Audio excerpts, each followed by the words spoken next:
The end of the Peter Davison era. Only one thing to do.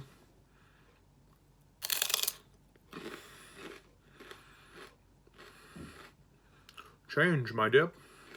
And it seems that not a moment too soon.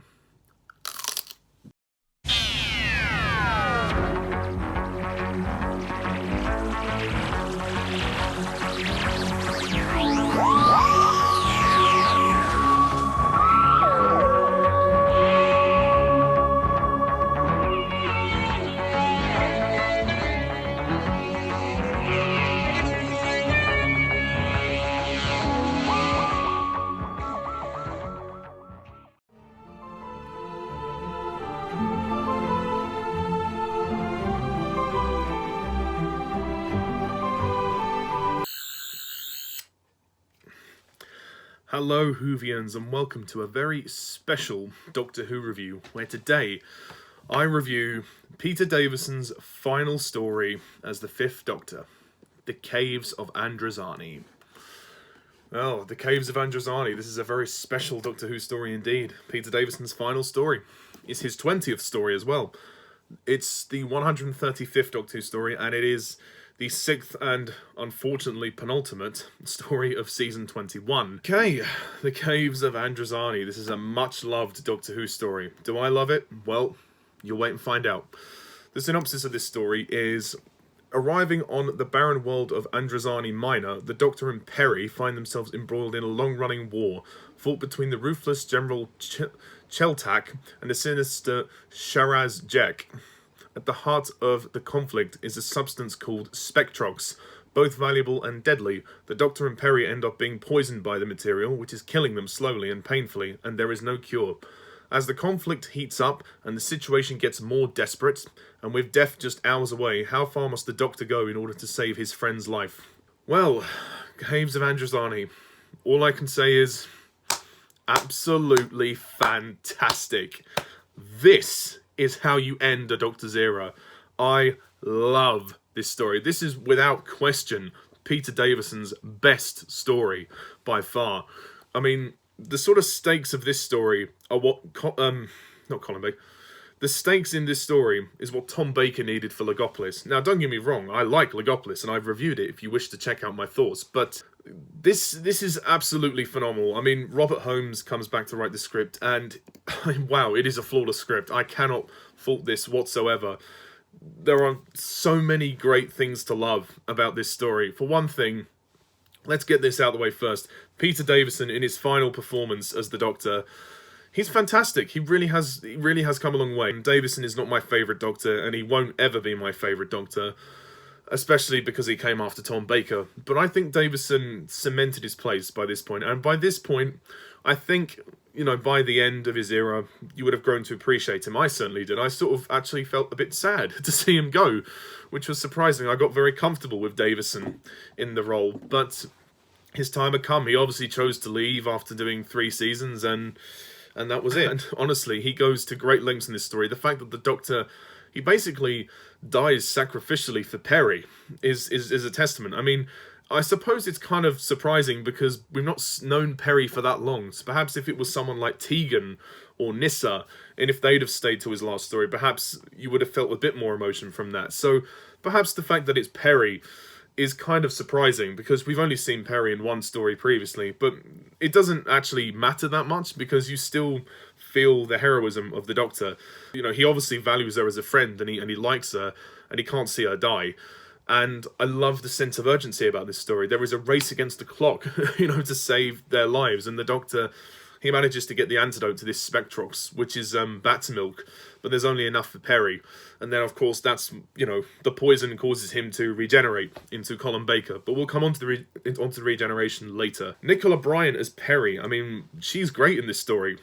She's arguably 10 times better than she was in the previous story. I think her role is much more significant in this story, and, you know, the fact that she's basically dying, I mean, it's really quite powerful. And I mean, the sort of the makeup effects that go on their body, like the skin is sort of decomposing and everything, and it's kind of looks disgusting, but the prosthetic makeup and everything is really well done, and they gradually make her look more pale as the story goes on. The Doctor, he's kind of managing a bit better and he manages to obviously save her life, but at the cost of his own life. So there is a lot of stakes to this story. There really are. I have to say, this story has one of the best supporting casts of any Doctor Who story. I really do think these are great characters.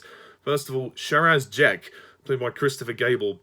He's a fantastic character, and you may think at first that he is a villain. Well, kind of. He's doing bad things, but he was wronged by Morgus, who actually caused some burns on his face, which is why Jek wears a black and white mask. But the mask is really creepy, and the voice is very creepy. He starts to advance a bit more towards Perry, like in a sort of he's basically coming onto her, and it's a little creepy. But in the end, we realise that he's not actually all bad, and he is actually a victim of Morgus's betrayal. But Jek and Morgus have a great fight at the end, and I mean both of them sadly lose their lives, but it's a very intense fight, and you really do want Jek to win. Actually, you really do come to really appreciate Jek. So I think the characters are really well done here, and Morgus is just a bastard. He really is. Morgus is a great villain. He's a terrible, terrible man. He's an extremely unpleasant, nasty man. He's played by John Normington. He's very sly and sinister, and again, I love that end fight. It's just brilliantly done. Another villain is Stotz, played by Maurice Rovez. There's a brilliant scene with Stotz where he's actually threatening one of the other guards. He's about to throw him off the cliff, and he gives him, I think it's kind of some sort of cyanide pill. He tries to get him to swallow it and kill himself, and he's got him there with a knife. He is a real nasty piece of work. So the villains are terrific. There are some of the best villains in the show's history. Thankfully, Stotz and Morgus get their comeuppance. Jek sadly loses his life. There's another character called Salatine, who actually has an android made of him, and the android obviously is evil, is on that side. But he's quite an interesting character as well. So I think all the characters are really well written. You really do understand where all of them are coming from in this story. Also, one thing that we have to address in this review is the celery. Now, throughout the entire Peter Davison era, he's been wearing that stupid stick of celery on his outfit, and we've all wondered why.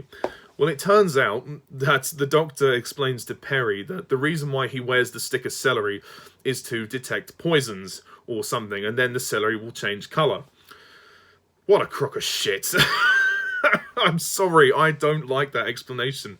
It's not good enough for me. I just think the celery is a stupid gimmick, and I mean, it was John Nathan Turner's idea, but Bob Holmes could have thought of something a bit better than that to explain the celery. But then what do you do? It's a stick of celery. It's stupid. It's really stupid. Part of me thinks that J&T wrote that in there just to kind of piss on Tom Baker, but maybe that's going a bit far. I don't know, it just seems gimmicky. It really is gimmicky. I mean, it obviously identifies the Fifth Doctor, but, you know, he shouldn't be defined by the celery. And the explanation that it, you know, retracts poisons and whatever. There's even a moment when he actually, you know, he holds it against Perry's nose and he sort of, gets her to regain consciousness. But I think the explanation behind the celery is a load of shit. Personally, I think it's terrible. I don't give a shit. I mean, it's there now.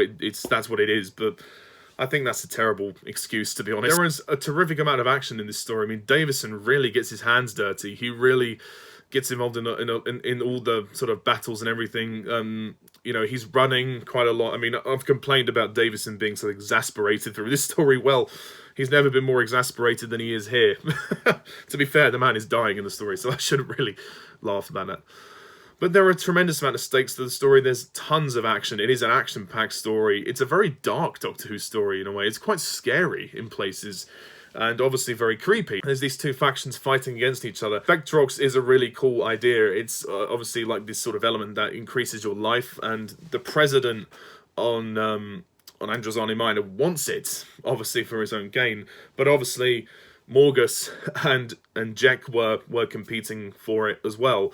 So it's obviously, you can see why people are sought after for it, but obviously the consequences of coming into contact with it for certain people are quite severe. It's a really interesting idea. I think the script is very clever in that regard. In terms of Davison's final moments, it really is quite sad, actually. It's actually quite an emotional scene, and more so than I expected, when he carries Perry into the TARDIS, and he gives her the bat's milk, and then he's there dying, and he's in her arms, and he's hearing voices of his old companions, which I really quite liked, actually. That was a nice little added bonus on there. He's also hearing the voice of the Master as well, which is kind of interesting. And I really actually felt sad to see Davison change. It really was a sad moment. And then, of course, Colin Baker makes his debut when he says, "Change, my dear, and it seems that not a moment too soon." I mean, I'll talk more about Colin Baker in the forthcoming reviews, but in terms of his first moment here, there's not much to really say. I mean, you know, the line is all right, and, you know, yeah, that's it. His dialogue is okay. He delivers it fine. That's it. And it ends with his face in the credits. But yeah, we'll get to Colin Baker in the next review. Yeah, I also like the music score as well. The music is fabulous, and the sets are brilliant. There is such a great atmosphere to the sets. There's loads of fog and mist and everything. There is one tiny nitpick that I have with this story. The tiniest little thing I can say about this is that the creature, I don't know what it's called actually. It's this kind of bird dinosaur looking creature. Forgive me, I don't know the name of it. It comes into the story sort of during a battle scene, and it gets killed and it lies on the floor, and Davison walks past it at one point and says, "It's not your lucky day either, is it?" Yeah, I just thought the costume was a tiny bit silly. It does not affect the overall experience of this story. It really doesn't. But I have to be honest and say that it did look a bit out of place, and I don't know why it was really there. I don't know if it was meant to be the bat. I don't know if it could have been the bat. Maybe I wasn't paying attention. If so, I apologise, but I just didn't know what that was. If somebody could comment down below and just inform me. I'm sure there's a few Doctor Who nerds in my comment section who will know what it is. Also, I'd like to mention a couple of the others in the cast. There's the female in the cast is called Timmin, Barbara Kinghorn. Well, that's the actress, Barbara Kinghorn. She's very good. I mean, she's someone who's a member of the sort of the council, I suppose, of Androzani Minor, and she knows what Morgus is up to. Morgus, it doesn't pull the wool over her eyes. I mean, she's quite good in her brief role. It would have been nice for her to do a bit more in the story, because there are a lack of female characters, but, oh well, it's yeah, it is what it is. So, overall, The Caves of Androzani, this is a classic Doctor Who story. It is an absolute masterpiece. It is definitely Peter Davison's best story. I can't think of any story that I've loved in his era more than this. I mean, he has some classics, but this has got to be his best, by far. So, without question, I have to give this story a 10 out of 10.